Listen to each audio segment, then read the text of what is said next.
One of the things I hear from time to time, I just want to step on a couple toes just for a little bit, maybe my own toes, because I got some too. I hear from time to time, or sometimes I just read it when I'm scrolling through, the comment, Pastor, I'm sure over the years you've heard this a million times probably, the church should be doing more of blank. Right? How many times, I don't know how many times I've heard that. I scroll through, it might be generically, the generic church should be doing more of blank. My church should be doing more of blank. Their church should be doing more.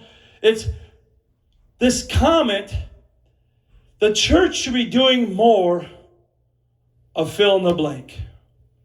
And I was thinking about that because I see that, I read it, I scroll through. And about 99.9% of the time, the people that say that, and when I've said that, are all Christians. And being a Christian, it means that they are the church. In fact, the same people who will say the church needs to be doing more of fill in the blank are the same ones that says, the church isn't a building, we are the church. It's the same people, right? And I was just thinking about this, that we might all want to look into the mirror and respond back to ourselves, maybe respond back to that comment when it comes out of our mouth or when we're typing it, and say to yourself, or say to myself, I am the church. So when you want to say the church should be doing more witnessing, you're right, you should be. When you say the church should be taking care of people and caring for the widows and the fathers, you're right, you should be. When you say the church should be making more disciples, you're right, you should be. When the comment comes out, the church should be connecting more and breaking bread and having more community with each other, you know what? You're right, you should be. When you say the church should be praying more, worshiping more, walking in more authority, healing the sick, delivering the oppressed, you're right. You should be. You should be.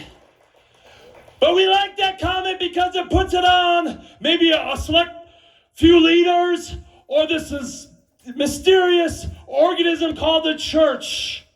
And it makes you feel radical, though, like you're doing the things. But I say, the church should be doing this. You are the church. You are the church.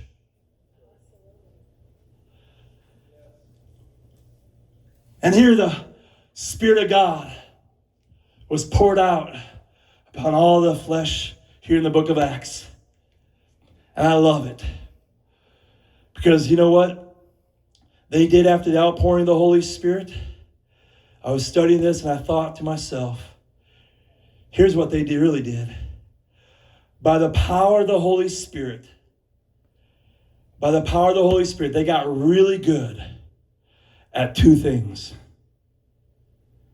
Everything you were reading this whole paragraph, I like to simplify things. I like to make things easy. What they did after the outpouring of the Holy Spirit, by the power of the Holy Spirit, they got very, very good at two things. One, loving God. Two, loving people.